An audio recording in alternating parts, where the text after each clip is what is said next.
¿Cómo estás? Vos sabés que en todos estos días la presencia del Papa, sobre todo en Cuba, después en Estados Unidos, en la ONU, ha tapado cosas que han sido muy importantes. Entonces la idea era ahora, hablábamos con Viviana Giannineto, poner alguna de las postales de estos días de los hechos trascendentes. Uno de los que quedó tapado por la apoteótica gira del Papa, particularmente su paso por los Estados Unidos, que llamó tanto la atención, fue el acuerdo alcanzado en Cuba por la FARC y el gobierno del presidente Santos, Juan Manuel Santos.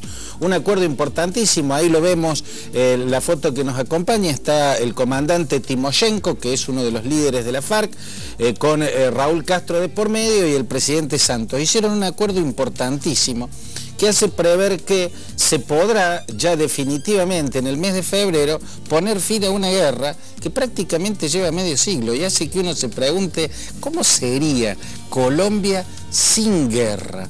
Bueno, en Europa, donde están los principales presionadores o auspiciadores de estos acuerdos de paz, lo que hay es una ansiedad por invertir, porque calculan que Colombia tiene una potencialidad de desarrollo increíble. O sea, probablemente la Colombia que nazca después de los acuerdos que se firmen en febrero y pongan fin a esa guerra, sea una suerte de potencia sudamericana importantísima. La otra foto de estos días es de las últimas horas. Ayer Mahmoud Abbas, el presidente de la Autoridad Nacional Palestina, habló en la ONU y anunció algo bastante sísmico, aunque después de tantos años de proceso congelado no debiera significar nada y tal vez en los hechos reales no signifique mucho.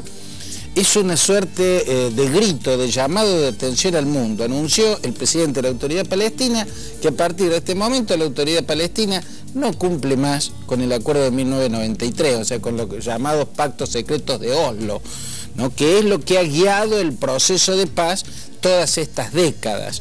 ¿Qué significa eso? Bueno, significa que para la Autoridad Nacional Palestina ya no necesita el acuerdo de Israel para convertirse en un Estado independiente. Eso en la teoría. En la realidad, ¿qué significa? No sé, está por verse. Lo que vemos es a un gobernante preocupado por un mundo que todo el tiempo mira para otro lado y por una Israel que no se decide a sentarse y a avanzar sobre lo que ella misma acordó en la década de los 90 en las negociaciones secretas de Oslo. Y por supuesto, la tercer postal de estos días son los bombardeos de Rusia en Siria. Esto tiene una inmensa significación. Hay muchos ángulos de abordar este tema, desde la historia, desde el presente. Prefiero en esta ocasión hacerlo desde lo que puede significar a futuro. Yo era un crítico, lo he sido siempre, de la posición de Estados Unidos y de Europa. Ni qué decir de Arabia Saudita, Qatar y las demás monarquías de la península arábiga que han financiado a milicias yihadistas de la peor calaña, y han convertido a Siria en un gigantesco campo de concentración. Creo, en definitiva, que lo que está haciendo Rusia, que seguramente tendrá pliegues ocultos y pensando en sus propios intereses y que más que bombardear al ISIS va a bombardear a milicias como el Ejército Libre de Siria, que es una agrupación moderada, por lo menos lo que en ese contexto demencial y sanguinario se entiende por moderado.